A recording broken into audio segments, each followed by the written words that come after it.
How's it going, everybody? Welcome back to another episode of Garage Built Baits. This is Wyatt. I am your host, and then I also run Buyer Lure Co., the YouTube channel, so you should go check that out. We'll have more lure making videos coming up this winter and some other fun ideas we got going on. And as long as I'm shamelessly plugging, go visit the links down below. The Buy Me a Coffee will go back and support the channel, better equipment, so on and so forth.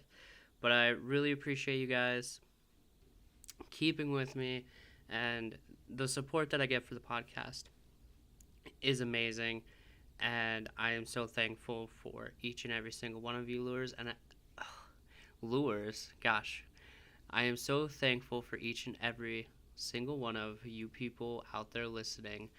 And the guest today is absolutely incredible. We have Joey from Jollip Lures, and we'll just get right into the episode.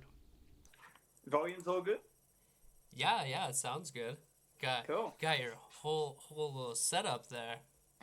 Yeah, just up in the office. I would love to show you in the shed, but I don't actually get phone reception in my shed. Mm-hmm. So the office it is. There you go then.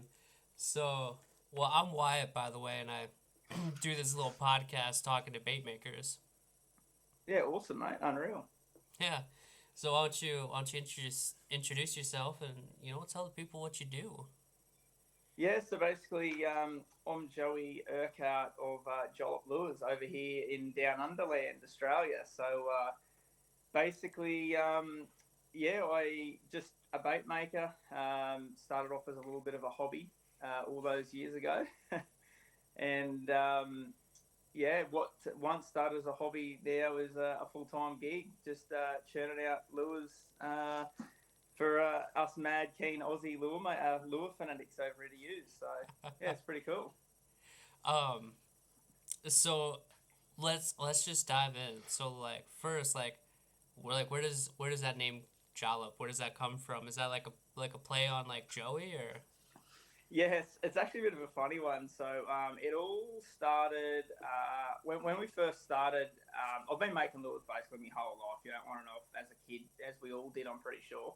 And sort of in about 2014, I started making a few more, and it got a bit more serious. And then I started making a batch. I think my first batch was about 30, and I was like, oh my God, like how can I handle 30 lures?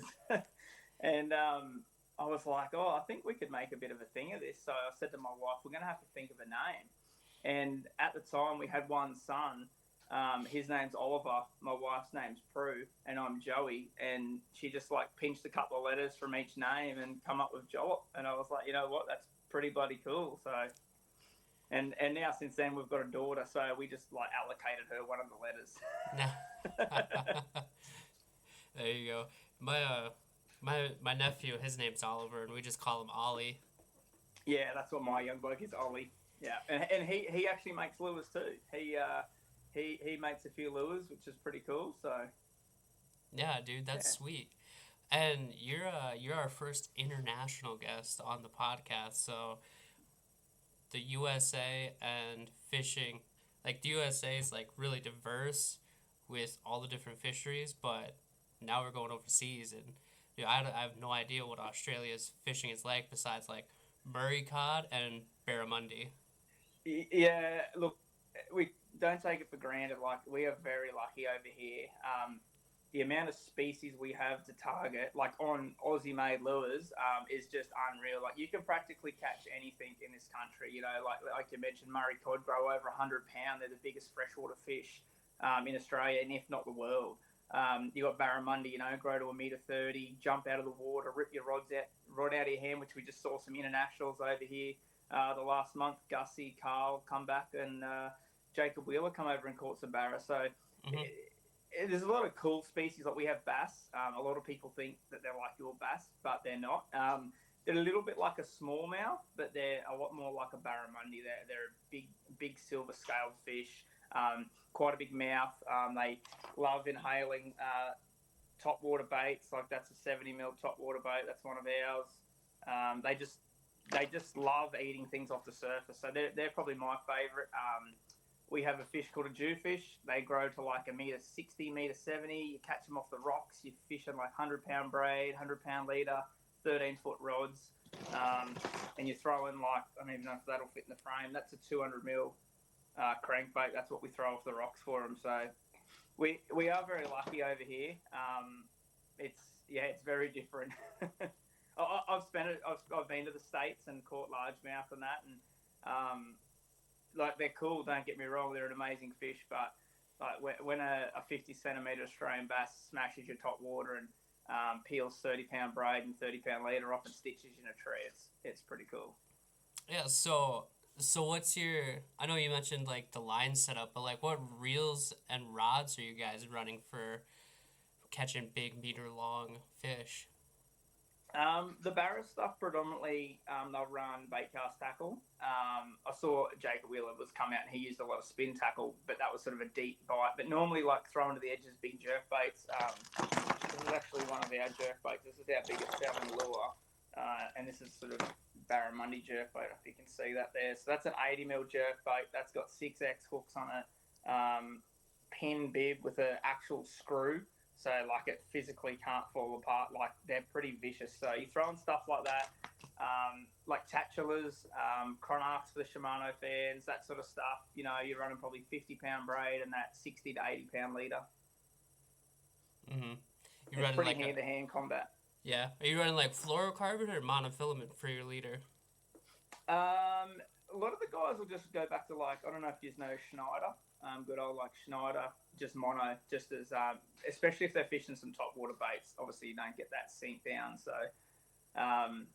they're a pretty cool fish. Like we live where we are here. Like we went up barra fishing the other day, and it's like a 10-hour drive. So it's not like something you just do for the weekend sort of thing. But the really good barramundi fishing is about 20 hours from me, so it's a fair bit of a mission to get up there.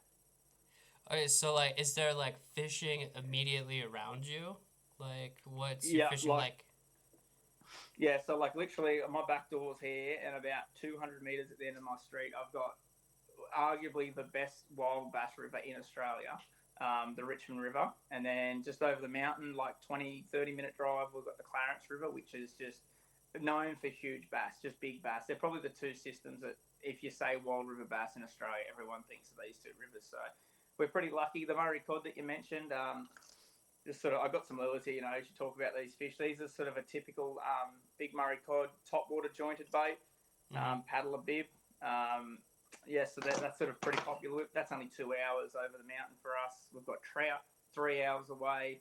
Jewfish, your brim, your flathead, all your estuarine species about 40 minutes behind me. So we are, this sort of, where we live is in the northern part of New South Wales. So sort of about 3 hours south of Brisbane, about 9 hours north of Sydney. So we're sort of bang in the middle of the eastern coast. And if you're a lure maker or you're fishing mad nut, this is like where you want to live. Like everything's pretty close. Mm-hmm. Yeah, and I don't know, if you have that opportunity, it sounds like, 2 hours. Like here, where I'm at, kind of in the middle of the U.S., 2 hours, that's nothing to, go and travel somewhere and fish. So, yeah, especially if you're going to, be targeting trophy class fish. Yeah, 2 hours for us is pretty standard. Like, that's a day trip. Like, we'll leave here at like 2 a.m., drive you 2 or 3 hours. I'll go up to 3 hours for a day trip, like a canoe or tow the boat. Where I go dew fishing of a night time, like, it takes me longer to drive there and back than normally the amount of time I fish for. But like it's very sparse, like Australia, like the West Coast. Like I've never been over there. Like to drive, it's about 4 days. So there's a lot of this country that's practically untouched. Mm-hmm. What does your guys' trout fishing look like then? Yeah, it's very good. Sort of although I say we have trout nearby, like they're baby trout, like they're like this big. They're not really trout.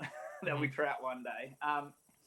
The Snowy Mountains, you might have heard of that. The sort of Snowy Mountains region, that upper end of Victoria. Sort of that's our key trout areas. Fly fishing is very big here in Australia. But yeah, like we don't see huge fish on the mainland. They get some big ones down in Tasmania. But sort of like a 6, if you get like a 6 or 7 pound brown, that's a pretty well trophy fish, I'd call. Definitely no New Zealand. Let's just say that. So you guys have brown trout there too, then? Yeah, brown trout, rainbow trout, brook trout as well. There's not many of those. They're just like a little different type. But yeah, there is a lot of trout, but we've got some pretty big lakes that are stocked. So that's probably predominantly what people do. But yeah, myself, I like to hike the backcountry and do the rivers. But that's something we don't do enough either, because to get to that, the proper trout fishing is still looking at like another 14-hour drive. So. Yeah, it's a whole road trip to do that. Yeah, it's not like a weekend thing, you got to like plan like a weekend to go do something like that. And like traveling in Australia is very expensive. Like fuel's very expensive, so like it's cheaper for me to fly to New Zealand for a week. Like I did it in February. We flew over and hiked the backcountry for a week and come home. It's cheaper to do that than it is in Australia. Huh. That's wild. Yeah, it's crazy, man. Yeah, international travel now for us isn't really like that expensive. Accommodation's a big thing here in Australia. Accommodation's very expensive, like hotels, motels, that sort of thing. Like you could pay in a caravan park just for a little cabin. You might pay like $200 or $300 Australian just for one night. So yeah, it's pretty pricey, but yeah, it's there's plenty to see, that's for sure, man. Yeah, that's kind of like the area that I'm in. It's very touristy.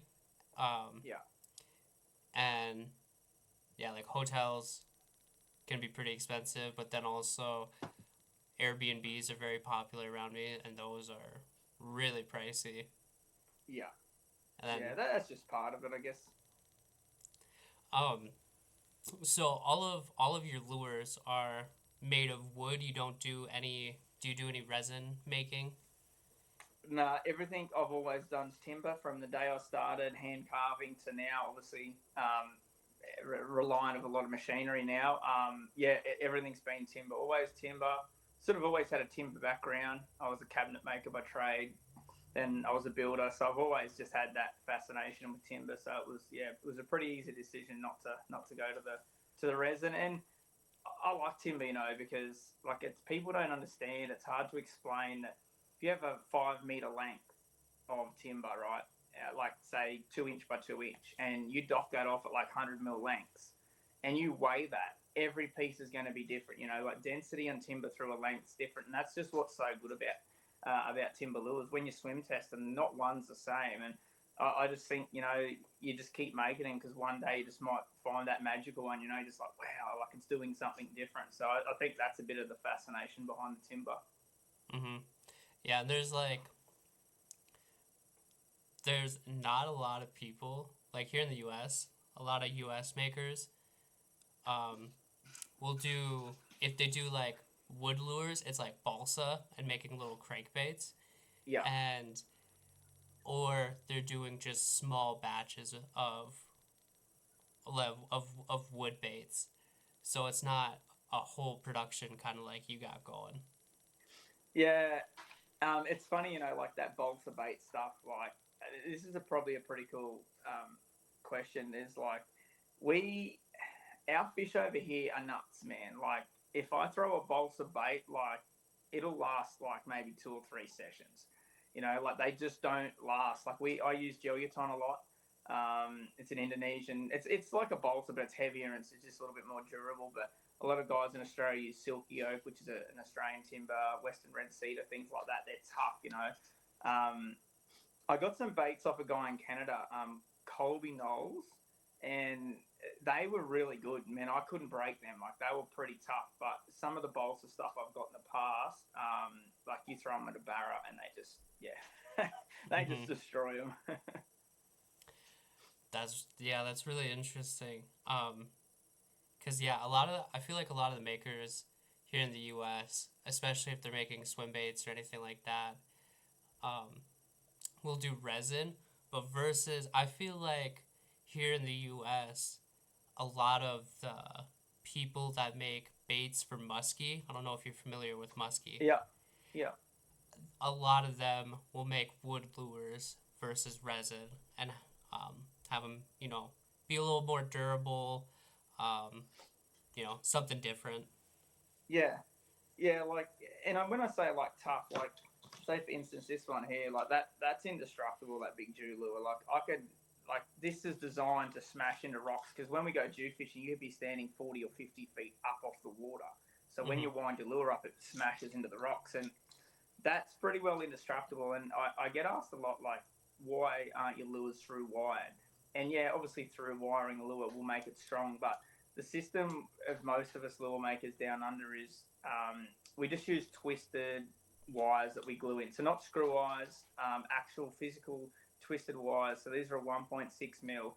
That back wire, it's 70 mil long.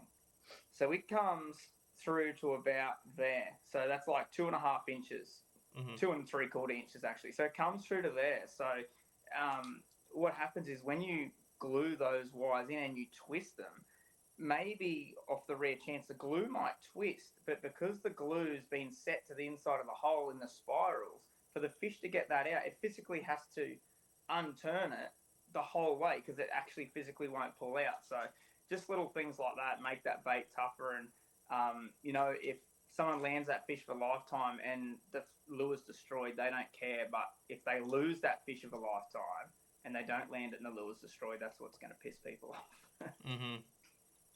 Yeah, so I would say like that lure would be closer to what somebody would use for muskie. Not that you couldn't use that for bass, but like a lot of the times when people use bigger lures here in the U.S. for like largemouth and smallmouth bass,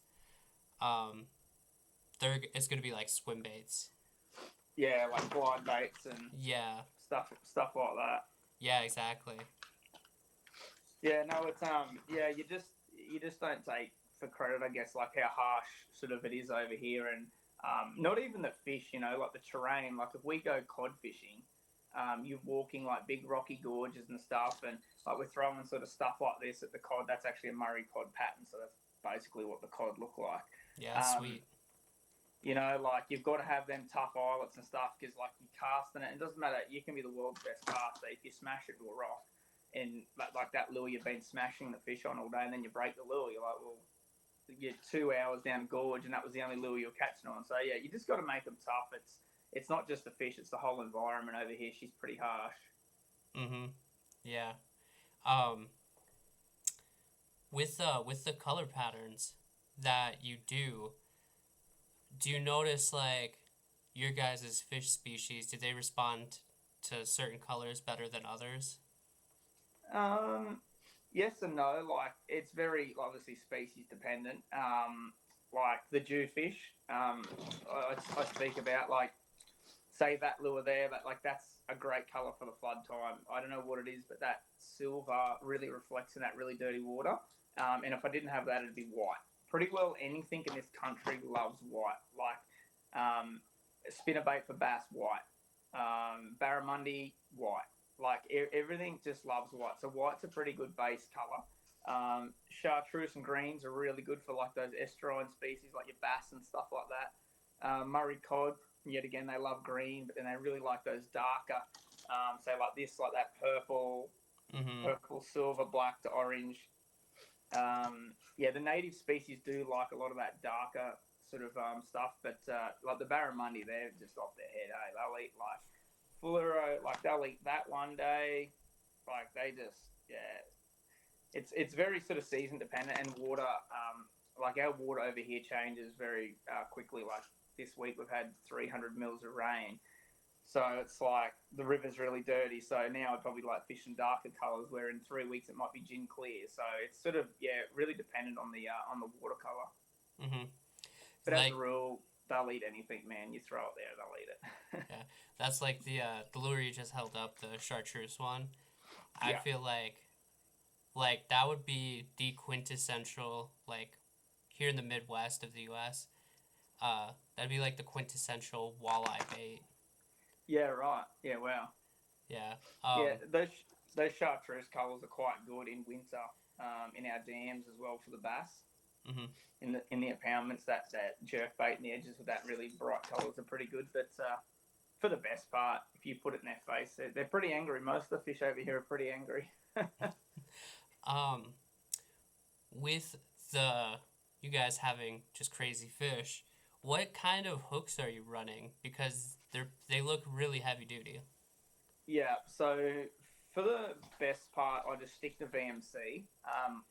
As a lure maker, I'm going through 10 to 15,000 hooks a year, so you can't maybe buy some of the others like say decoys and owners are very big over here for the barramundi market for guys like upgrading trebles and stuff. In saying that, I have not had a problem with VMC. So like on that big jewel lure, they're just 6X 8527s from VMC. They're a permy steel, so they handle the salt water really well. They're pretty durable. So everything I have basically runs VMCs. Those ones that you saw on there, they were actually some owners on some personal stuff that I recently took barra fishing. But even on my bass stuff, like all VMCs, they're just a 1X, but they're a really tough hook. All my barra stuff normally just runs 3 extra strong 9627 VMCs. They're available all over the world. They're just a really, really good hook, and they're a really good price point. As I said, when you're going through them, you sort of need to look after your pocket a little bit. Mm-hmm. Yeah, and so are you guys fishing like deeper water? It looks like a lot of the lures that you make have like longer bibs, so they would dive down farther. Not necessarily, actually. Like, say, my cod lure here, we wind pretty slow over here. So, like, that lure there, you're looking at like that 2 to 3 foot in the gorge country is perfect. Its smaller little brother there, the same thing, that 2 to 3 foot. Those barra lures, they will get down. Like, they'll get down to like that 6 to 8 feet. But because guys, like, you're not just winding it for the barra, it's like a twitch stop. And you might stop for like a minute. You won't, like, obviously with timber, it rises. Trying to get every timber lure to suspend's a nightmare. So mine all just sort of slow rise, which a lot of the barra guys like. But yeah, it's a twitch pause, and I normally come and eat on the pause. So you don't need them to go overly deep. That bib there is more just to get it to get down, and while you're sort of jabbing it, just stays at that depth. My Jew lure, like, everyone looks at that and is like, man, that thing must dive massive, but that's sort of a bit of a design thing there. The timber I use on this one, the Geoton, it's quite a big lure, so I put a really big bib on this one. So the bib fights against the timber, if that makes sense. So the bib's wanting the lure to go to like 10 feet, but the timber won't allow it to go to 10 feet because it's such a big, chunky, buoyant piece of timber. So what that does is it means the bait holds up in the water column higher, and instead of doing this, it does this. And this is what the Jewfish like. They like that side-to-side body roll. Most lures will just sort of go like that, but they're that keys to get that body roll. And the only reason for that big bib is, just to fight against that timber. If I had a smaller bib, it'd just dive to probably 2 feet and just go side to side, So a little bit of a design feature in some of those with the bibs. They look a little bit big, but they're normally like that for a reason. No, that's really cool. And with some of the species you said, like the Australian bass will eat topwater. Will like Murray cod or barramundi, are they gonna be topwater oriented as well, or do they like to suspend or be on bottom? Everything in this country eats top water. Like, if you're a top water fisherman, move to Australia like right now. Like, book a plane ticket and come, because like I'm a top water fisherman, and my business has been based off top water. Like, the first lures I made were top water paddlers. When I say paddler, like with the paddler bib. So yeah, literally, man, like everything. Like, I catch bass on everything from these little prawn fizzes I make. To some of my more favourite baits that I love to throw, like my rats. Cod will eat that as well. Like I said, the cod on the big paddlers. My little fizzers, I've caught barramundi on that little bass fizzer. So it's everything. It's more seasonal, like you want the fish to be looking up. So like right now is prime time. So we've got mangrove jack seasons underway. Yet again, that same little lure, the crackers on the mangrove jack. So your mangrove jack season, your barra season's in full swing. In the dams, it's closed season in the river at the moment. The bass top water's going nuts. The cod, it's just open like 2 days ago. Cod season's underway. I was chatting to a mate of mine yesterday, and he's already caught 40 fish in like 2 days. Big cod. So everything will eat top water. It's just very seasonal. As long as they're looking up, insects. This time of year, like you're sitting there in a jumper and I'm sitting here in a singlet sweating. Like it's about 40 degrees Celsius today, so I don't know what that is. Maybe nearly 100 Fahrenheit, maybe. I have no idea. Something like that. It'd be pushing 100, but yeah, we got like storms roll through. The barometric pressure kicks up. The bugs get active, and the fish just look up, and that's the key. If they're looking up, they'll eat salt water. Well, it's like really interesting because I know like different parts of the country, people will catch bass on top water, like basically all year long. Like some of the guys kind of in the New England, like the New York, Massachusetts, kind of upper northeast area, will catch bass on wake baits, in winter here, which is crazy. Yeah, we our bass, they love like a reaction bait top water, like in winter, so like a buzz bait or something like that. But we have closed seasons in the winter now, like on the rivers, so you can't really like go and get into them too much. But they will definitely eat it. And cod, like a couple of years ago we had this big craze where like there's meter plus cod getting caught in the middle of winter on big top water baits, and that's because in winters are the lead up to their spawn, so they're up near the surface, they're doing their thing, and more of a reaction bite than anything. I don't know. It's really cool, dude. Like I you said, we're lucky. We're so lucky over here. Like I've been lucky enough to fish in a fair few countries now, and nothing compares really to home here. Like it's just everything's angry. Everything tries to bite you off. Everything tries to snap you off. Everything tries to break your lures. Everything tries to break your tackle. It's pretty crazy. And like when I say that, like say mangrove jack, like they're one of the fiercest fish. Like you'll fish like 30-30 lock drag thrown into a snag pile, but these fish are only like 40 centimeters long, so like a foot and a half long. So they're not like a marlin like doing this. Like these are just like table sized fish that are doing this. Like it's pretty crazy. I guess peacock bass are probably something like pretty similar to a lot of our stuff. Like smash a top water bait, rip off line, pretty dirty fighter. So that's probably the closest equivalent. Well, one place that's really cool here in the U.S. is down in Florida.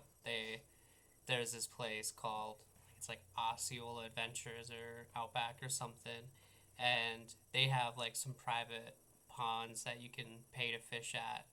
They have barramundi, and everybody that makes a YouTube video there, like these fish are just pissed off. They can like pretty much throw anything at them and catch them.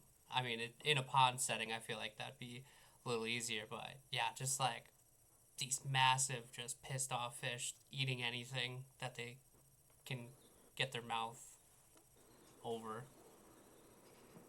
Yeah, and then when they do eat it, they just go ballistic. Like especially barramundi, they break the surface and they jump all over the stuff, and like they'll jump around trees, through trees. Sometimes like you're passing the rod around a tree to try and get it off.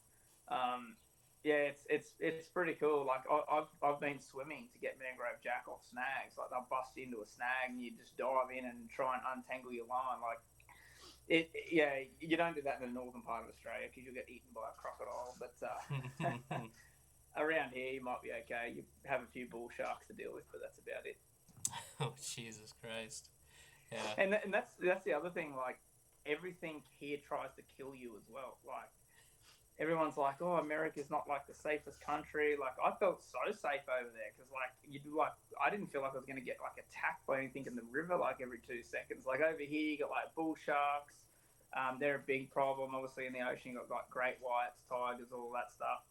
Crocodiles are like a massive problem up north. Like probably 15 hours north of me, the crocodiles start. You definitely don't want to go swimming up there because you will die. You will get eaten. Snakes, like, so if we go hiking the cod country or the bass country, like in the gorges, you got like taipans, tiger snakes, king browns. Like if they bite you, you're dead. Like you don't get out of there. You can't swim in North Queensland because there's box jellyfish. Like there's so much that can kill you over here. Like to go fishing is not just like sometimes relaxing thing. You're always looking over your back, or like, what's that big spider? Like, is that gonna kill me? Yeah. Like, I lived in Florida for a couple of years, but honestly, like, alligators do not get nearly as massive as crocodiles. And No. but still, like, alligators are freaky, and sometimes you almost catch them, or if you catch a fish, they're like trying to eat your bass that you just caught, and like can become conditioned to do that. Yeah, and we have some snakes, and we have some spiders. In other parts of the country, may have bears or whatever you have to look out for, but do a fucking shark? Do the sharks like? Do the sharks fucking like eat your guys' fish that you catch? Oh yeah, like Oh, all the Jesus time. Like Christ. yeah, like you'll have like a meter, say like a 4.5 foot jewfish on, right? And like a shark, bull shark just comes up and eats it in half, like at your feet while you're trying to land it. Like, yeah, sharks are out of control with fish. Like up on the reef, like the Great Barrier Reef, so like Cairns up that way, like sometimes people just go home because they can't physically land fish. Like they'll just be like landing like a snapper, an any guy, or like a GT, like whatever it might be, and the sharks just eat it. Like, yeah, sharks are a huge problem over here. Like, there's places up there, like if you dive in the water, like it's not a matter of if you're gonna die, it's when. Like, how long will it take for him to come and eat you? Like, it's pretty wild. Yeah, like I know people um like over on like coastal sides of the US. Like if they're saltwater fishing they have to deal with sharks. But dude, that was just crazy. A fucking bull shark just eating your 4 foot fish you just caught. Yeah. That's fucking crazy, dude. And fucking crocodiles, like 20 foot crocodiles, dude. Like crocodiles eat people's fish pretty regularly. Like they'll come up and snaffle the barrow or something like that. I always have to laugh. Like I watch, I think he's called the Homeless Fisherman from Mhm. America on YouTube. The dude that like has his paddleboard and stuff and goes around. And like I'm watching him and he's like catching snakes on his paddleboard. And he's got his feet in the water paddling, and I'm like, dude, like don't ever come to Australia and try and do that because you'll go home and amputee. Like it won't work at all. Oh yeah, that's why you have 2 legs. Yeah, good point. Oh man, yeah. I've seen like other comments on his videos. I like Marshall. He's a cool dude. Great guy, yeah, great content.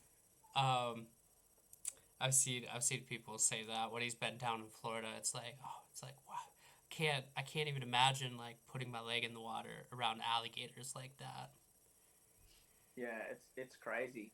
Just before we move on the bull shark front, like in some of the river systems up the eastern coast, you literally can pull up with your sounder unit. Like now, live sonar would be so much different, but I've only seen it on like side scan or like just down imaging. And you just start thrashing your rod tip like that on the surface, and then like 1, 2, 3, 4, like next thing you know, you got like 20 bull sharks under your boat.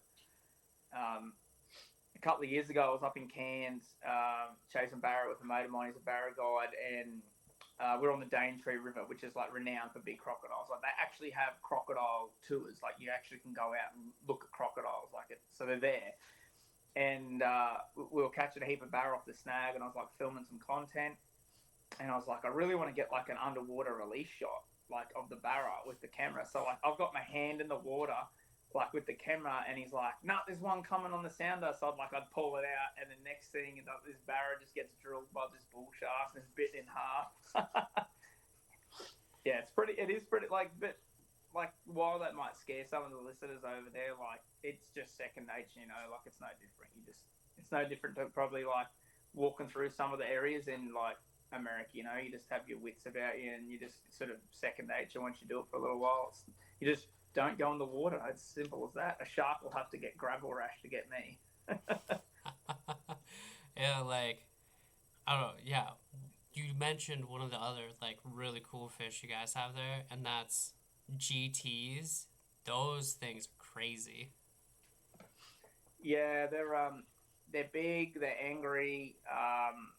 I've caught a few. Like it's not sort of something I do. I don't really have a boat that I can run 100 k's out to the reef, because that's sort of basically what a lot of those dudes do. I don't know if you've watched much YouTube Mm-hmm. in Australia, but like Pelagic Pursuits or Brooksy, they're sort of like the big couple of guys doing it, and like they've been doing it for a long time now, and like they literally are 100 kilometers out in the ocean in like a trailer boat.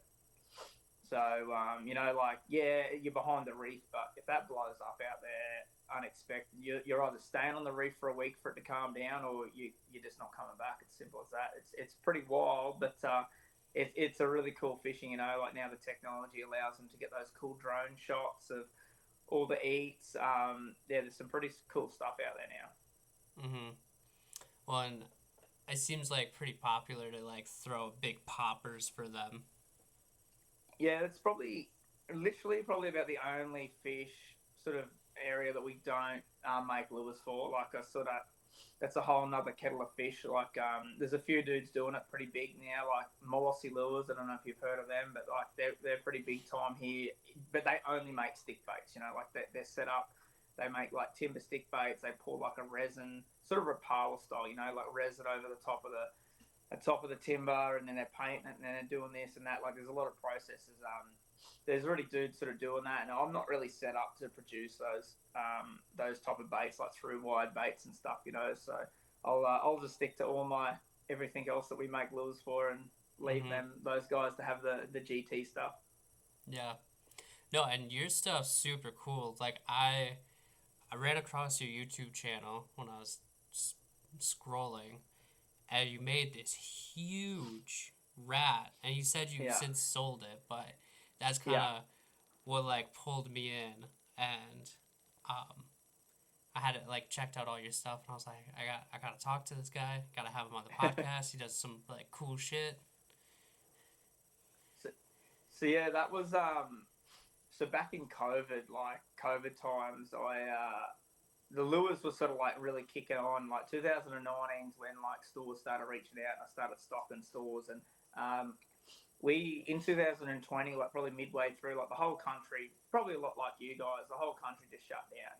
Like you couldn't go outside, you had to stay in your house, you could only leave to go to the supermarket, and this literally went on for months, like and months, where we literally just stayed in the house. So um, at the time, my boy, he was probably about like 3.5, 4. My little girl, she was only like 3 or 4 months like old. So they sort of like at the good age where they would just chill out, watch TV and do that stuff. And I was like, oh, what can I do to pass the time? And so I was like, why don't I start making a few bait making videos through COVID? And one of those was that big rat. I was like, had the idea, and I was like, why not? Have a crack at the YouTube. Obviously, like marling baits. I think if you're a lure maker and you haven't watched marling baits video, you're probably a liar.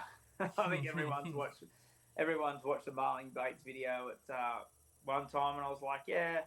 I was like, there's probably some things that I could change or do different, and yeah, I had a bit of a crack. And honestly, I'd love to still do it. My best video on YouTube to date is I made a glide bait, and the title was "How to Make the Perfect Glide Bait." And I really dived into like weight placement, and I'm when I design a lure, I'm rough as guts. Like I don't draw center lines. Like I don't like look at it symmetrical. I just like carve it and I swim it. And if it doesn't do what I want to do, I throw it in the bin and I go again. Like there's no need to make the first one perfect until you actually get the whole concept right, get it to swim how you want, the action, the depth.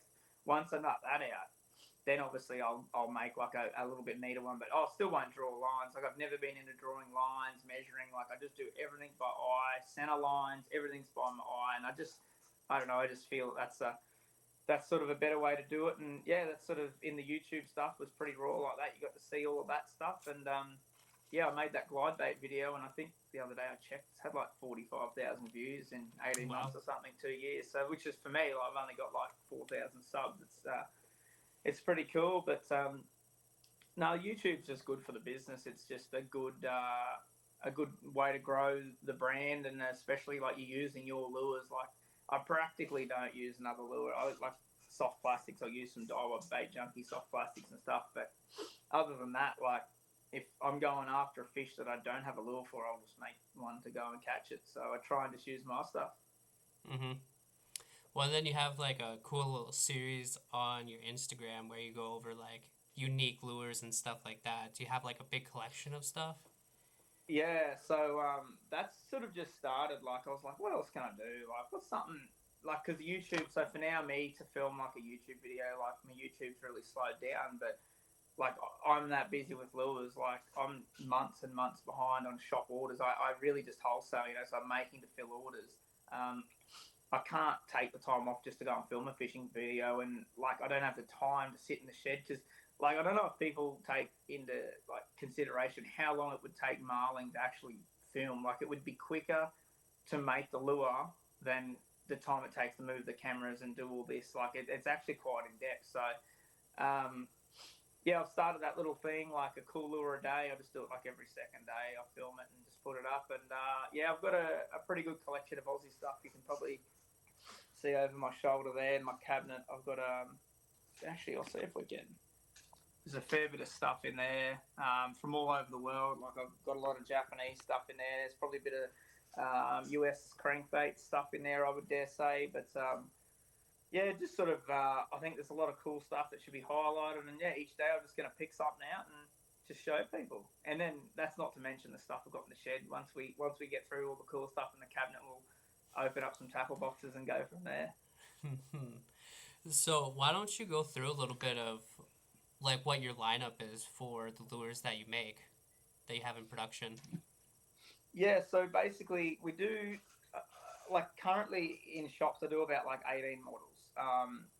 That's pretty well, like I got the sort of the basis covered, you know, like, so each year we have what's called the Lure Expo, the Lure Fly Expo. Now, it's probably like your East Tennessee, like crankbait show and like the swim bait culture, like get-togethers. It's probably kind of like that, but like probably just a bit bigger, like on a sort of a higher scale, you know, like we might get a couple of thousand people come through in a couple of hours, and there's like maybe 90 lure makers from Australia, all in this little, like, in the shed sort of thing. So it's like, that's always been like a pretty big thing, and it's been going about 11 years now. And so what I do is I use that once a year just to chill out from making all my production stuff, which I'll go through here in a minute. But that's where I get to design cool stuff, you know, when I sell it directly to the public. And normally I will just make that cool stuff for the expos, you know, maybe just sell a little bit direct through my website. But for the best part, the stuff that's getting wholesales, just like, you know, for instance, this is our Twitch 80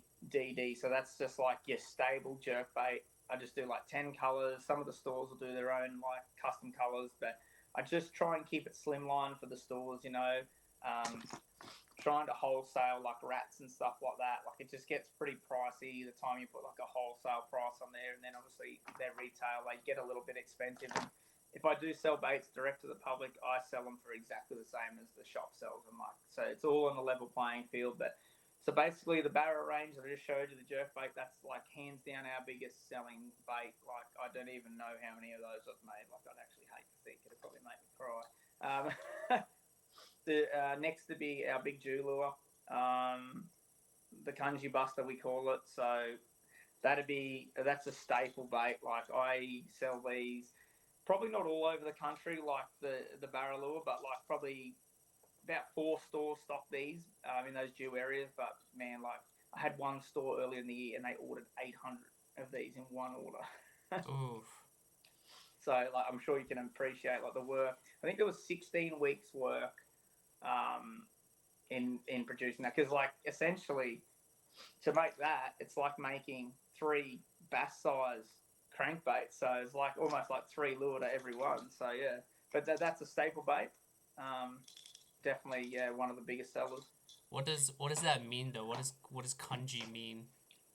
Okay, so Kanji Buster, yeah, it's a cool one. So as a lure fisherman off the rocks, like around the rock walls or the headlands, like chasing those pelagic sort of species, on the rocks you get this stuff that grows, and it's actually called kunjavoi, and it's like a little thing that shoots out water. It's like a little, I don't know, it might be classified as a crustacean, or it's like a plant-based thing that just lives on the rocks, you know, and as water comes over it, like squirts water out, fish will come up and smash it and eat it, like rockfish, blackfish, that sort of stuff, eat it. And as a lure fisherman, there's nothing worse, because if your treble gets stuck in that little hole, you can't get it out, like it wedges in there, and you're always busting your lures off, on the kanji. And when I designed that, I was like, why don't we call it the Kanji Buster? Because we're going to bust some kanji off with it. So yeah, kanji is just short for like the name of the plant thing. Kanji boys, all rock fishermen just call it kanji. I'm sure you've worked out by now in Australia, like we shorten everything. Yeah, like, you guys are speaking a whole nother language over there. When we actually come a couple of years ago, we come over to the Classic to Knoxville, and the first night, like we were there, we rolled into the bar, and they're like, "Where are you from? Like, we don't even understand like anything you're saying. Like, what is this language?" And I'm like, "Yeah, we forgot like everything. Like you say gas station. Yeah. Well, we call it a servo, and like, yeah, just little things like that, like." So you guys say like baits, like we don't. No one calls them baits here. Like I do, like this, because like when you go, I actually dealt with. I sold a fair few baits actually into America, probably like 5 or 6 years ago, and that sort of got me started on the whole bait word. But here it's all lures. Like we just say lure. Like yeah. But yeah, everything. If you've got a really long name, we'll like shorten it into like 2 letters, and you'll get like a nickname. That's great. Well, like, where in the U.S. were you selling these baits? I think his name was John from memory. I think it was called Woodbait Country. I think he had like I don't know whether he had a storefront. Like I think maybe Cliff Pace might own it now or run it, operate it, something like that. But yeah, there was about 2 or 3 of us that John reached out to. We're all sort of all mates here, lure makers. And yeah, he reached out. It was probably like around that 2019 sort of era. And yeah, went pretty hard. Like he bought thousands of lures off us, and yeah, sold them on his store. And I actually had a lady from the States message me the other day, and she had a couple of my lures, and I didn't know that she was from America when she messaged me. And she said, "Oh, hey, can you tell me about these? I found these in my dad's estate. Like it had your email address on there, blah, blah, blah." And I'm like, "I only sold that color and that model to America. Like you're from America." And she's like, "Yeah, I am." I was like, "Yeah, there are literally not many of them. There's probably only a handful of them out there." So that was pretty cool. Alrighty. Well, let's keep going through because I'm like the rat and like the prawns I'm really interested in. Yeah, I've done some other cool stuff as well. I've done some squids. Okay. I've got a few here. I don't know how well you can see that, but yeah. So then, yeah, I did a heap of little squids. Yet again, like this lure expo thing we go to. That's what I make this stuff for. Like just some different stuff. And what I love about it is you don't have to paint certain stuff. You can just get all funky, that real splattery, natural stuff. Like it's kind of cool just painting that because it's not two are the same. But yeah, the rat. Let's talk about the rat. Like, so basically, I made that like that big rat was a bit of a joke more than anything, and then. Actually, I can probably find in the cabinet here. If you bear with me, I'll just find here in the cabinet the first ever one I made, and that way you can see the evolution to sort of where we are now.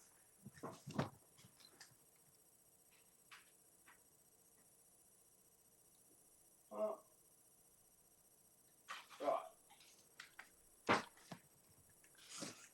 Right, we're back. So I've since lost the bib out of this guy, and his tail's fallen off. But he's caught a heap of fish. But that was the first ever one I did, and that's sort of where the whole rat idea come from. And then obviously we use a lot of CNC machining, obviously, so you can spend the time in making that master absolutely perfect. So that's where the knife came out.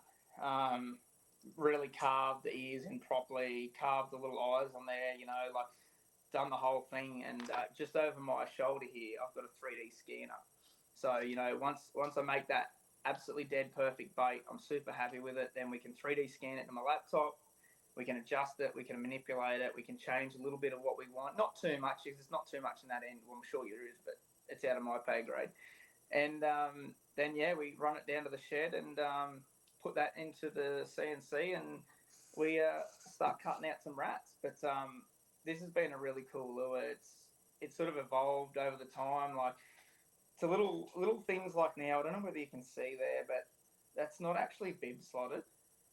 It's not actually cut with a bandsaw. I made up a jig so it would mount in my flatbed CNC, and then I could cut a slot, and then I designed a bib so it's kind of clicked in. So you just put a tiny little bit of glue in there and clicked in, and that bib can't come out. There's no leverage on it. It can't go side to side. And earlier you mentioned very big bibs, like yet again, you look at that for a wake bait rat and you probably think it's quite a long bib. A couple of reasons is, first one, getting through the timber, when that treble sort of will tuck up like yay. So it's sort of hidden totally by that bib. So you can roll that through some pretty gnarly country, and it's amazing how actually snag resistant that is. Second thing is, with that bigger, longer bib, I don't tend to slow roll my rats. I tend to like twitch them, like walk like you're walking a big top water walk, and this thing will literally spin on itself like 180 around you, and you're moving it, but you're not moving it, if that makes sense. So yeah, that is probably one of my favourite lures, especially to throw. Like, there's nothing better than a bass coming up and smashing that. It's pretty bloody cool. And for the tails, are those like rabbit zonker strips? 100%, mate. Yep. I'm not a fan of the plastics. I reckon they rip off too easy, and I feel that if you've got a box of wood baits and you're putting a plastic tail in there, you're just asking for problems. Like it'll melt or something like that, and you're just going to ruin your lures. So yeah, I just buy all different zonker colours and sizes. Like I actually do a smaller rat. I couldn't find any, but I do like that same thing just scaled right down in a one piece. And the same bib design, and I just use like a smaller, might be like 1/8 of an inch zonker. I think that might be like 1/4 inch. So yeah, I just vary the sizes, and yeah, I just drill a little hole, and I double it over, and I just use the end of a drill bit actually, and I put some glue in the hole, and I just push it in, and I very rarely do you lose one. That first one that fell off was more operator error than anything. No, yeah. that'd be cool, because like the smaller rat, I feel like would be pretty good for like fishing brown trout at night. I think that'd be sick. Yeah, I've actually given a couple to a mate down south that's fishing for him, waiting for the right season, because I reckon, 100% he'll be able to smash one on that. And to be honest, I think even in places the trout will eat that bigger one, to be fair. It's still only like 90 mils, so it's not huge. Yeah, because I've caught a rainbow trout on a Depths 115 slide swimmer. Yep. So, unreal. Yeah, because they'll eat something that big. I mean, it's a grind. You really got to work for it, but it's pretty sweet. Yeah, it's crazy what fish will eat sometimes. Like, this is just a bit of a rough glide bait I made years and years ago when I first started, but that's probably about 230 mil, and if I threw that enough, I could probably catch an Australian bass on that. Like, there's some dudes here in Australia throwing a lot of your US baits for cod, for the Australian bass that's like really taken off, throwing that 6 to 8 inch baits for these 40 centimeter fish. So that's pretty cool. And kind of backtracking a little bit, do soft plastics play a role in like barramundi and Murray cod fishing? Not with Murray cod. Okay. Murray cod are a dead set hard bait. Like, you will. There's guys now with like all this live sonar and stuff, like dropping like a plastic down on them. Like, they'll eat it. But like traditional cod fishing for the last like 30 or 40 years is just that. You just tie that on and throw it, and you'll catch a cod on that top water. And if not, just a crankbait like that. If you just throw that in, you'll just catch cod. Spinnerbaits obviously now are huge over here. But still to today, there would have been more cod caught probably in this country on hard baits than anything else. Barramundi, totally different. The jerkbait bite's huge up there. But in the creeks, weedless plastics are really big, just because you can skip them right back under the trees. And because you're skipping it in there, like, just remember, you're not going to go in the water to get your lure back. So if you get like a little like $2 plastic hung up, you can snap it off. Guys aren't so worried about losing a $30 lure. So in the rivers definitely, but in the dams now, like we've got like these plastic swim baits now that are all the rage. Big mullet. I don't know if you guys have like mullets, 140s, Mm-hmm. shads. We've got like a Xeric live mullet. It's just like a one hooked plastic swim bait with an articulated tail. Stuff like that's absolutely dynamite on the barramundi. So yeah, that's sort of probably taken away a little bit. But then flip side, like if you go up to say the Northern Territory, a lot of bigger rivers, like you'll have like 4 or 5 meter tide fluctuation in a day. A lot of those guys are just throwing big hard bodies and trolling them out the back of the boat, jerking them, and that's still a huge technique up there. So it's pretty dependent on where you are, but plastics are definitely that they raged probably like the late 2000s. They raged, and then into the mid 2000s, like sort of that 2015, they absolutely raged, and now there's definitely been a decline. Mm-hmm. And I think the hard bait thing, especially with Aussie made timber lures, like there's not a lot of guys doing it in production like I am, but there's a lot of guys making baits, and they're selling them out of their shed, and they're selling a few on Facebook and stuff. So it's, yeah, lure making here in Australia is definitely having a big resurgence, that's for sure. That's really cool. And you touched on it a little bit with like live scope, the live sonar. Has that played a big role in Murray cod fishing? Because it seems like traditionally they're a harder fish to catch. Yeah, it definitely has. Like, there's dudes that have got it down pat.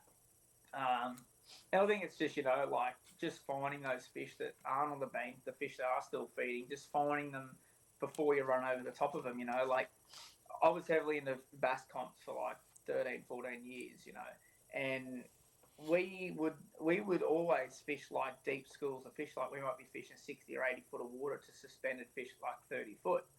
We never had live technology. We just have down scan or side scan, and we would just find them and just fish back to them. But having that ability now to see the fish before you can physically get to it, it's definitely made a big difference in the cod scene. But the barra is probably like where it's at. Like I don't have it. Like it's not my ideal. Like I don't have anything against it. Like I'm not going to rag the guys that have it, but I wouldn't probably run out and get it myself because I just enjoy fishing for fishing. Like I recently went away on a barra trip and I spent 3 days looking at my mate's live sonar. And I got the shits. I was like, turn that fucking thing off. And I said, just put side scan on like what we would do for the last 20 years. And literally, no joke, I went and side scanned this bank, found 3 barramundi, and I caught one third cast.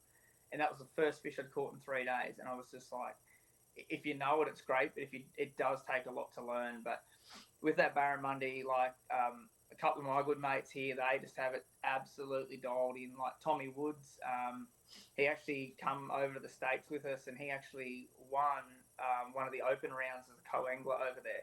He's actually coming back next year to fish as a boater. He's coming over there to give it a proper crack. I'll tell you right now, those guys over there in the opens, they're going to want to watch him because that dude knows electronics better than anyone in this country. Mm-hmm. He can pinpoint a barramundi and drop it down to him and catch him like that. Like, yeah, he's unreal. So definitely it's made a big difference in that scene. Mm-hmm. I know here, like in the U.S., with muskie fishing, like muskie are super hard to catch. And with muskie fishing, it's made it a lot easier. I mean, you still gotta get that fish to eat. They can be super finicky. But I know, like, tournament trails that do muskie, they're like, nope, can't use live scope or anything. It makes it too easy. Yeah.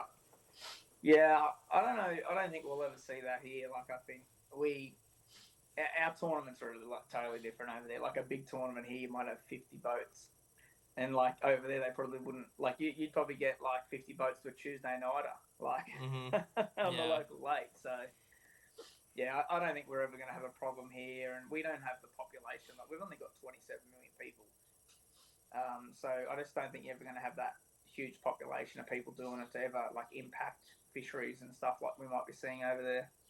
Mm-hmm.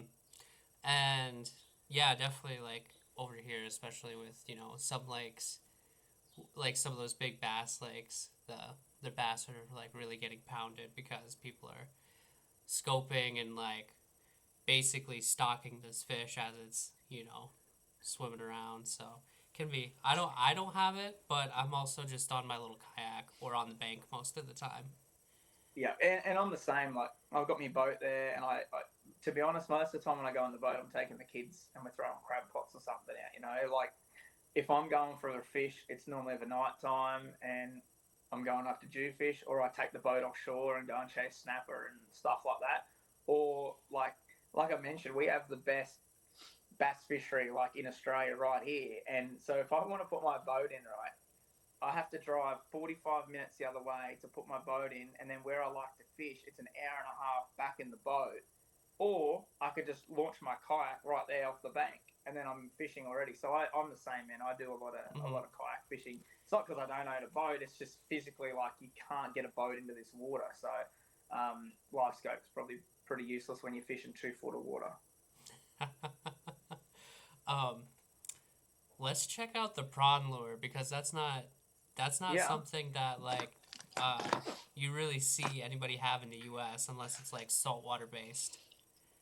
So this was actually the first ever one I did. That was the first prototype that I came up with there.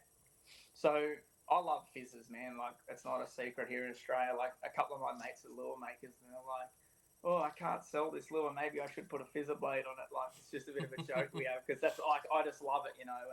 And so he sits like probably pretty well down like that sort of water level. He's just that head out of the water, and he's a real like rip paws sort of bait. Because of that front face on there, he is a lot like a popper as well. But yeah, so that's the first one I came up with, and then I just expanded the range. I did a little bit bigger one, and then I did this guy. So he's 110 mil. That's like you can just see a natural sort of rock prawn pattern. But yeah, he's like that barra jacks, even big flathead over the flats. But yeah, we have a lot of soft bait prawns in Australia. Like, prawns is just nuts. Like, you name it, whatever company here in Australia, like, they will make a prawn soft plastic. Like, a prawn or a yabby now, like, it's just a pretty well staple bait. And I was like, oh, there's not a lot of hard prawns out there, and I can guarantee you there's not many prawn fizzers. So yeah, same thing, man. This was for those little expos, and just you know, that's sort of just a unique thing. And I think now we have a pretty big following at the Lure Expo, and we normally have like people queued up at the door and just run to our site. And I think that's why they know, because like through the year you just get the same baits, same colours, and we do change that like along as we see maybe a colour that's come out, or we might design a new colour and we'll slip that in there. But for the best part, people know if they come to that expo, they're going to get cool stuff like that. That's just a little bit different, you know, not that run of the mill stuff. Yeah, that's how it is in the U.S. If you go to like the Bassmaster Classic, or you know, like the swim bait gatherings, or you know, some of the other expos, or you know, iCast, stuff like that. You can't buy stuff at iCast, but you know, getting those new colors or something, being something new being revealed at those shows. So yeah, that's really cool, dude. And at this show, it's strictly like Australian. So like, it's not like you can just be. There's like a couple of tackle stores come, like local tackle stores, which is fine, you know. But it's not like you're just going to come and sell like your Chinese stuff or like whatever. It's like the highlight is the Aussie dudes.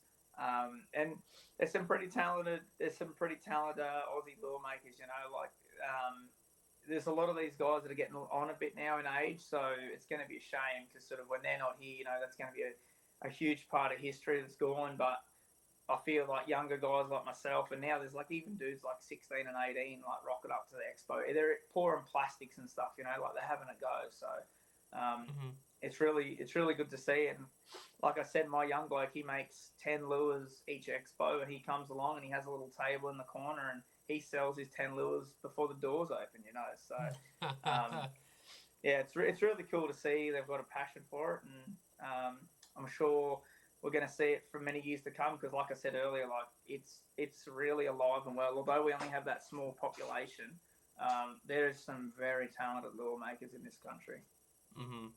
Well, it's really cool. Like, Okay, so just Australia being completely different.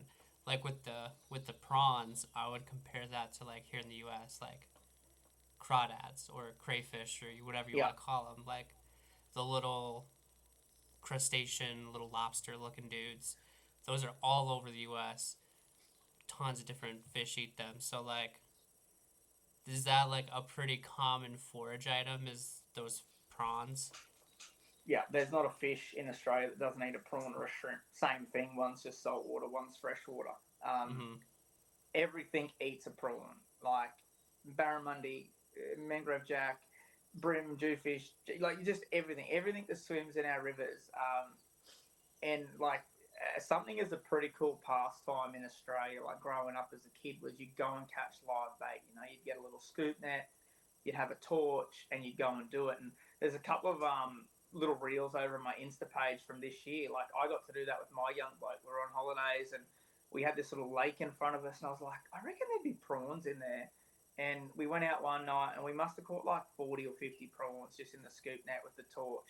And literally the next day we went out fishing, and like holiday time, there's people everywhere, and they've got like a squid head on or like a piece of white bait or whatever. No one's catching anything. And we just roll up, and my young bloke's like just a fish a cast, like every cast. And people are like, what are you using for bait? And it's just like, we can make all these fancy lures and you can have all this cool stuff, but a live prawn, it just doesn't get any better. Mm-hmm. Yeah. It's like, um, in Florida, everything will eat a shrimp. Like the little subspecies of hammerhead sharks will eat a shrimp, and yeah, it's just really sweet. But your like the big topwater crawler lure that you have is like super sick. That guy there. Yeah. Do you have any issues with the bibs breaking or anything like that? Yeah, so there's a couple of ways around it. The main thing that'll happen is if you hit a rock, it'll break. Like you Mm-hmm. can't help that. Like if they break, I've used aluminium, but I'm not a fan. It puts too much weight into the front, and it'll sit like this, Mm-hmm. where your poly sits a bit flatter, and it winds from the get go. But the key I found with poly bibs is, I don't know if you can see, but can you see the screw I've got at the front there? How I've got a washer under it. Mm-hmm. So what that does is that disperses the pressure over the bib evenly. So any little wax and stuff, if it doesn't break the poly, it's not going to splinter from that hole. If I just screwed that screw straight down onto the poly, what happens is you get little hairline fractures come out off the screw. But as soon as you put that washer there, it evenly disperses the pressure out over that bib, and they don't break. And mate, I'm rough as guts on my gear. Like I honestly am. I just thrash my lures. I thrash me tackle. And I've never broken a poly bib. I've cracked them from in here from not having a washer on them, but I can honestly say I've never snapped off a side of the bib. I did in the tackle box because it wouldn't shut, and I shut the lid and it snapped. But that's not really a fault of the lure. That was my fault. But the only really dramas with these big crawler style baits is if the joint's not good. So I don't use any screw wires on the Mm-hmm. joints. It's all jointed twister wire, hand twist the joints enough you can see in there, and Yeah. they're just glued. They're glued in, and the only thing that could happen is if he gets that hook in one part of the fish and that hook in the other, and they like twist really hard, you could bend your joint, but you just bend it back. It's not really a big drama. But the only lures I literally put screw wires in are fizzers, and this is probably the perfect example of my little prawn. So that's a screw eye at the back. So I found with fizzer blades, like it doesn't matter how good you are on the glue gun, if there's a 15th of glue gets under that fizzer blade, the fizzer never sounds metallic. It loses that sound. It gets real dull, and it's like a dunk, dunk, dunk. It just doesn't spin freely. So I've never glued in wire through fizzer blades. I've always just gone just a screw eye, and I've honestly never had one pull out. I've never had someone say, "Oh, hey, that screw eye pulls out." But on any lure, what I do is because that one's got the screw eye, I don't put screw eyes in the other one. I still put glued in twisted wires. So that lure, as far as a towing point, that's still super strong. Like those front ones don't twist; it's only the back ones. So Mm-hmm. I do that on all my fizzer baits. Wherever there's a blade, at the back like that. I'll put the screw eye, but everything else is just glued in, twisted wire. I just think it looks neater. I'm not a fan of the way if you just screw a screw eye into the timber and there's no cut washer, it just doesn't look neat. So yeah, little thing that I've rolled with. Well, the prawn's really. How much does the prawn weigh? I feel like I could crush trout on that, dude. That little one, I reckon he'd be like 6 or 7 grams, so like your quarter ounce. Yeah. They cast I cast that on like a little 70 size Tatchler bait caster, so they cast pretty good there. And that is one thing with all of our lures, like I can say honestly, there's not really any lure in the range that doesn't cast. A lot of that cylindrical sort of shapes, they do cast pretty well. Yeah, because with how much that weighs, for trout, I have a bait finesse setup, and so I could probably throw that on bait finesse. That'd be really sweet. For sure. Have you ever experimented with the other type of crawlers where they have the wings coming off of the body? So, probably the most popular crawler bait in Australia is the pompadour. I'm sure everyone knows the pompadour. Obviously, a derogative of the original crazy crawlers, they were all like that. But in Australia, the pompadour is hands down the biggest craze, with that crawler bait, and cod just go nuts on it. Cod just go mental. It's a metallic sound. It's loud. It's like a whopper plopper. Whopper ploppers just drive cod nuts. I've made wing crawler baits for myself with aluminium wings, and I've actually CNC cut some plastic ones and made them myself. But they're not a lure I would go put into production just because they're in timber, they're too finicky. Every wing has to be absolutely identical. At least with molded, they can mold in the little dents. I can engrave the dents, so then the CNC will put a little dent, but there's always that room for error, in timber, so because it can shrink and stretch, etc. So I think if I was to mold, molded ones would be ideal because every screw hole is going to be pretty well bang on, little tune, and you'd be good to go. But no, crawler baits here that wing style are just next level. Yeah, here in the U.S. too, crawlers have gotten big swim bait crawlers have gotten very popular for bass fishing. I actually saw the homeless fisherman. Yeah, I actually saw him throw some big. It looked like a swim bait, but it was crawling. I was like, what the hell is that? Is this a triple jointed thing? It looked pretty cool. Yeah. They, because he's partnered up with Throwback Baits, and they're here in the Midwest. They do a pretty cool crawler bait and some other stuff. And I guess a cool thing, any lure makers that are trying to get into this, and they're like, I'm going to think of a unique bait. It's all been done before. Just go to Japan and walk around a tackle store and you go, oh fuck, mate, that's been done 20 times over. It's all been done before. But what you can do as a lure maker is you can be unique. Whether it's your painting style, here in Australia, you get to know people's styles. I could give 20 lure makers the same lure. Say I gave every 20 lure makers one of these, and they painted them and sent them back. I could pretty well pick who painted what just from their style. Everyone's got their own style, the way they paint, the layering. So just be unique. You don't need to copy someone's lure. A crankbait's a crankbait. You know what I mean? It's hard to. Where's one of my bass crankbaits? So this is one of my typical bass crankbaits there. It's just a typical, a square bill. I love me square bills. It's just a typical long coffin square bill style crankbait. It's kind of hard to change that. A crankbait, to do what a crankbait needs to do, it needs to look like a crankbait. I've had guys in Australia, I don't know if you're familiar with the jackal squirrel. It's one of the biggest selling jerk baits for barramundi, and guys are like, oh, well, yours looks like a squirrel. And I'm like, well, a jerk bait needs to look like a jerk bait to do what it needs to do. You know what I mean? I'm not copying them, but it's just that style, like a swim bait, a glide bait. all glide baits pretty well look the same. Like it's the depth, the width, the length that varies, but for the best part, they're all pretty well going to look like that. Yeah.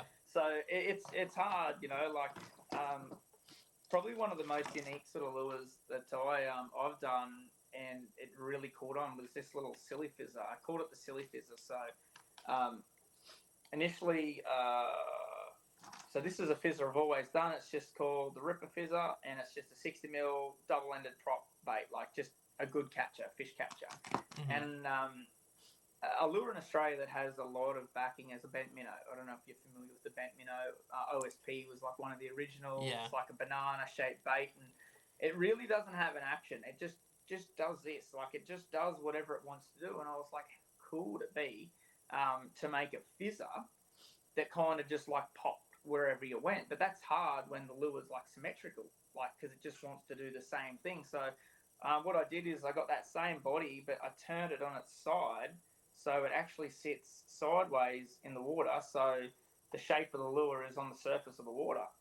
So, and I only put the one blade on the back. So what happens is when you twitch it under the water and it pops back up, because of the buoyancy in that timber and the shape isn't straight, you just don't know what it's going to do. The air pocket might send it left, it might send it right. It really doesn't have an action, you know. Like I had a guy one day say, "Oh, hey mate, I bought one of these and it doesn't swim straight." I'm like, "Well, that's kind of the point, champ. Like that's kind of the idea behind it." But just creating unique little things like that. And I'm not the one that designed that. Like that's been done in Japan for the last 40 years.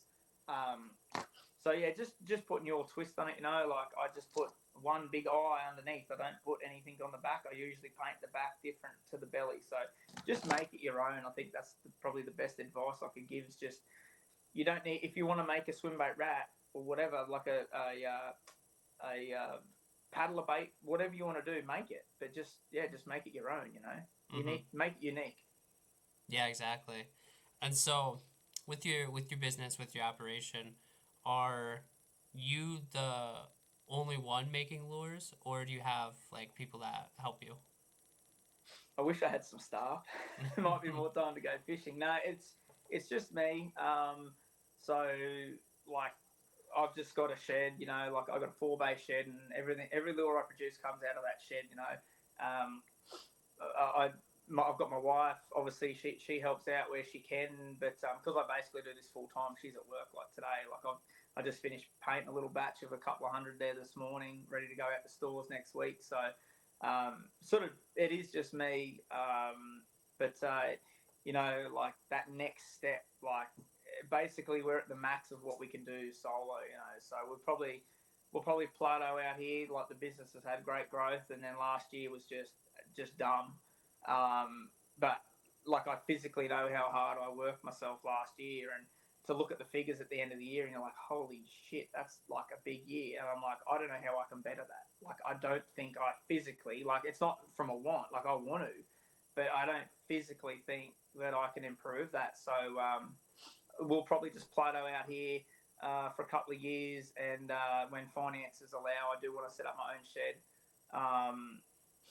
Australia's funny, you know, like people buy these baits, these lures because I make them. And once I start employing people, you know, like I'm not making that bait. So that's kind of like a big thing in the back of my mind. I don't want to just put people on and then obviously my quality control, if that drops, like I don't want to get to that point.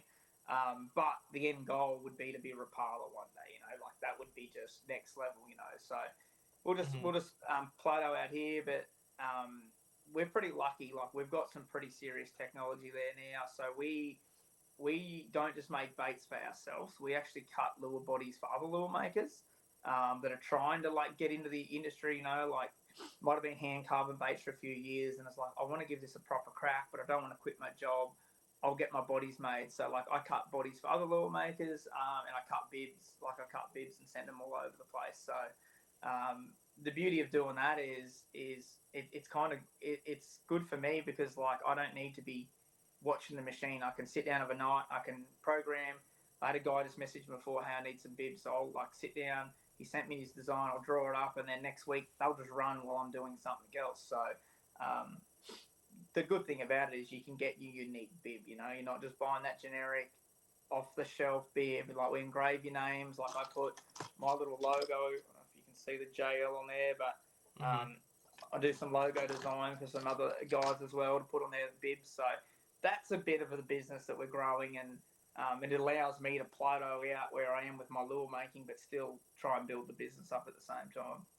Mm-hmm. And then you're doing all the painting yourself. What kind of paints and clear coat are you running? So I'm pretty different. Hey, like the run of the mill. So a bit of a backstory. I don't know how we're going for time, but a bit of a backstory here. Traditionally in Australia, timber lures for the last 40 years, they were made like this. This is one of mine. I've done like a replica sort of thing. So as you can see there, it's a painted bib. That's an aluminium bib. A lot of the original lure makers put the eyes underneath. It's sort of that wider body. That's a cod lure. That's typically a cod lure. I designed this earlier in the year, and the first fish my mate caught on this was a metre 5 cod, Murray cod. So I was like, well, that's pretty cool. But that's kind of the style, like that old school painted bib. They never run Amiga clips like this. They'd run like a big soldered wire that they'd hand solder, and it'd come out with a big loop in it, and you'd tie into the loop. So that's sort of how it originally, used to be. A lot of guys in the industry were like ex-panel beaters, etc. So car paints feature pretty high up in Australian lure making, but I'm probably a bit of a buck in the trend. Like I just use Cretex. I use Wicked Colour. Like I just use all the run-of-the-mill stuff, mainly because I like my bright colours, and you just can't get that poppy chartreuse stuff like in those cool colours, and your UVs in that car paint. So that's another cool thing. Like all my fluoro colours are UV, which is pretty cool. I didn't actually realise that until probably 12 months ago when my daughter had the UV torch swinging around. I was like, hang on a minute, that just lit up. And then I was like, oh crap, my fluoros are UV. That's pretty cool. But so yeah, I just use those paints. The key to a good bait is the preparation. It's the 4 Ps. You run by the 4 Ps. It's poor preparation means piss poor performance. It's literally as simple as that. Like you've got to have your timber nice and sealed. Like I use way more coats of seal than probably anyone in this country. I do 4 coats of sealer, 4 coats of primer, and then I paint it. So yeah, it's costing me money, but it's avoiding any dramas. Like the lure's less likely to crack. The water's very rarely ever going to penetrate in through that. And not only that, you don't need to be so heavy on the sandpaper. If there is a few little imperfections, then a few extra coats, they all fill it up. And you just get a really nice working surface. And anyone that's ever been around cars, spray painting, they all know, where house painters even, like if your surface isn't prepped right and it looks neat, your paint's going to emphasise whatever's underneath, So I'm not one of these guys that'll like rub back in between coats. Like if it looks shit, I just dip it again. I don't sand nothing. Like just give it another dip. Yeah, it probably cost me another $50 to dip that 1,000 lures again, but who cares? Like I'm not going to sit there for an hour sanding everything, and the job's done and all the holes are filled. So absolutely key is your preparation. Then I paint and then I clear. I just use a single pack clear here in Australia. I don't use 2-pack. I've had some health stuff in the past, so I try and be as healthy as possible. And being in a sort of a semi-residential area, you are mindful of toxic smells and stuff. Like 2-packs, absolutely just the worst if you don't have it ventilated properly. So I stay well clear of that. The only thing that's 2-part that I run is just my epoxy for gluing the eyelets in. But yeah, it's a pretty simple, sort of straightforward process. But it's like I see so many people like, I just want to get these baits done, and like they'll only do like 2 coats of sealer, and then they'll just paint it white. They won't actually put a primer down, and I think that's the key. I don't know about over there, but like here, white paint is not primer. Like it's different. Primer's not white paint, although they think, oh, it's just white paint, it's primer. It's not. Primer's totally different. I use like a pretty high-end grade primer. Like by the time I buy a 20 litre, I just buy 20 litres of everything. I don't buy little tins because it just gets too expensive. So 20 litre of sealer and a 20 litre of primer and 4 litres of clear. I'm looking over $1,000. So that's probably like, what's that, about 750 US.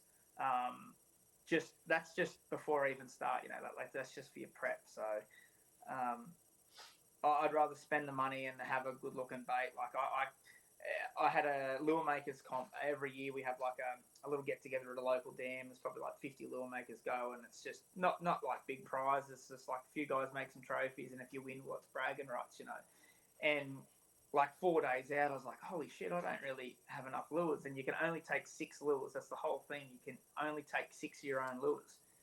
So I wanted a couple of extras. So I just literally sealed this lure twice. I didn't even prime it, and I just painted it white, and I painted it and like cleared it, and it was all good. And I'm looking at it, I'm like, man, that was like quarter of the time, and look how good it looks. No lie, half an hour into the first day, the lure's already cracked, and I was like, that's just the proof, like it's those extra time. That's why you wait for the coats to set. That's why you don't like wet dip them, like it's just one of those crucial processes. You have to get that preparation, and before you paint, like if you rush the painting might look good, but then down the track it's going to hurt you. Yeah, definitely. And the proof is right there. It's like you didn't take your time, and your lure's just fucked while you're out there trying to fish. It didn't bother me, like the fish still ate it, and I'm still going to use it. It's in my tackle box, but the point is, like, you can't sell that, like, because if someone gets that, they're just going to be unhappy, aren't they? They're going to be like, this thing looks like shit.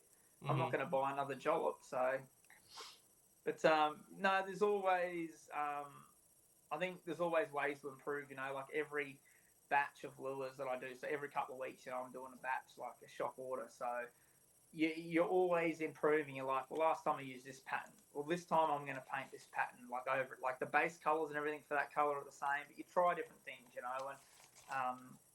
always trying to evolve. It should be here today, if not tomorrow. Just got a machine coming over from China, made in China, and it's a hot stamp foil machine. So I don't know if you're familiar with those, but it's basically like a pad printer, but I can put the foil finish down and then paint over it. And a few of my models that are really big sellers for that barramundi are like metallic, and it's really hard to stick your foil on. So I invested in one of them, so that'll just be another thing to the business, and another little technique we can pump out. Yeah, definitely. Kind of going a little bit off topic. I know we mentioned Carl Jacobson a little bit. How do you guys feel about him? Is he like Australia's sweetheart with being like over here and fishing the Elite Series? And Carl's a great guy. I sort of because Carl's a few years older than me. When because he left when he was pretty young. So when he left, I was sort of just like 15, 16. So I was like just getting into my tournaments. And I fished against him maybe once or twice, and then he sort of come over. But look, he's a genuine guy. He's a genuinely good guy, and he's a bit of a dog at heart. Like he'll keep going until he'll get something. But no, mate, everyone loves him. Like we put that trip together a couple of years ago when he made the classic.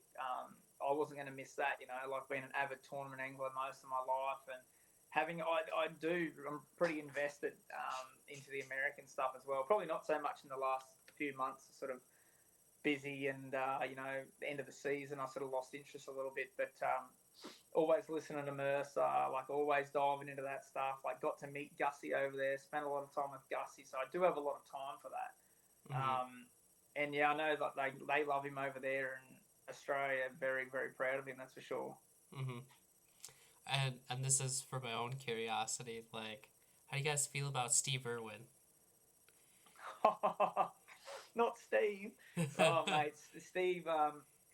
So like, like a question people will say, like, there's a lot of podcasts in Australia and that, and one of the questions that get asked a lot is like, if you could sit down, with 3 people and have a beer, like who it would be.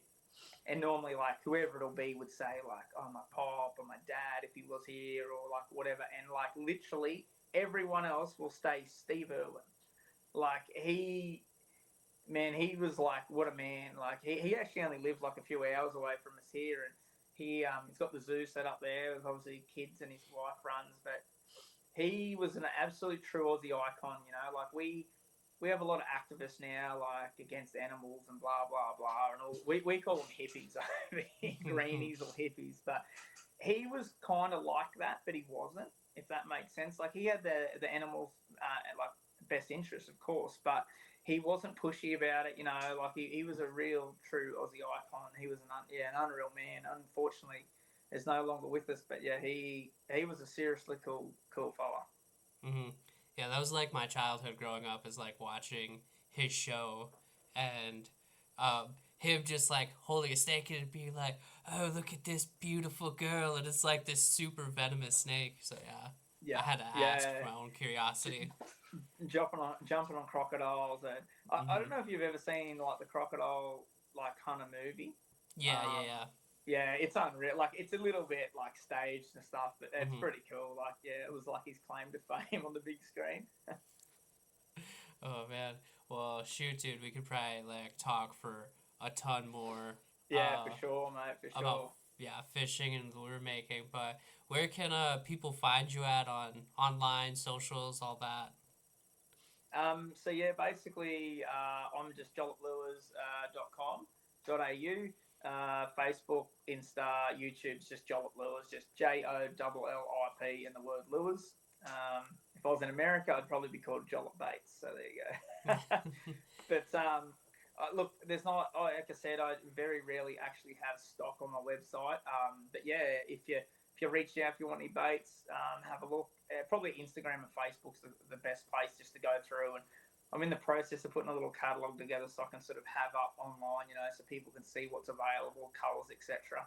Hmm. But there's that many tackle stores over here that stock our lures. Like we're up to about 20 stores now, and we're in a couple of the real big ones. Like Mo Tackle is the biggest online and the shop front store in Australia. So they ship internationally every day. So I'm sure they've got some baits in store that might interest you. But just quickly before we go, like just talking about the guys in the States and that, like when we were over there, I must say, like we walked around your expo, like we did the classic expo, and like we walked around all the booths, and everyone was very, very welcoming. Like I had my Jollop shirt on, and I had some cards, and like we chat about lures, and I must say it was pretty cool. They were very welcoming, and I've friends with some guys like on the Woodbait Nation page, like become friends over the years and chatting back and forwards about lures. So yeah, it's pretty cool that we're halfway around the world and we can all sort of conclude on the same like interest. It's pretty damn Hmm. cool. Hmm. Yeah, you guys are all the way into the future for us. You guys are in the next day. But yeah, it's super cool. That was one of the hard parts about like, I was like, okay, how many hours is he ahead? And like, had it. And at the moment, like, so I'm like very close to the border with Queensland, and the time's different. So like, if I drive 2 hours north, I only lose an hour because like they're an hour behind. Like it's Hmm. yeah, it's a bit weird, but yeah, if any of the listeners are ever over this way, planning on coming on a trip, reach out, and if I can't take you fish, I'm sure I can point in the right direction. Yeah, yeah, dude, that's sweet. I'll have to look at the international fishing because, or like international shipping, because definitely need to have some Jollip lures in my tackle box. Yeah, I'm sure I know a bloke, mate. I'm sure he can hook you up with a few baits. But no, it's pretty cool, mate. Yeah, like I said, we're very lucky over here. There's lots to see, lots to do, and um, you can literally come here for a fishing holiday and bring your family and your kids because one thing is it's very well set up. Like you want to go barra fishing, you just stay at a big caravan park, and there's like all the swimming pools and the jumping pillows, and there's all the stuff for the kids. And the wife can go out to the Great Barrier Reef. Like there's literally something to do wherever you go. So yeah, if you're ever thinking of coming over, yeah, wouldn't be disappointed. That's for sure. Heck yeah, dude. Well, Joey, thank you so much for making some time to come on this podcast and talk bait making and fishing. It was definitely really unique because like so far it's just been US makers, and so having some international bait makers will make it really cool. That's awesome, mate. Then yeah, appreciate you taking the time to chat to us. Yeah, perfect. Thank you. Thanks, mate.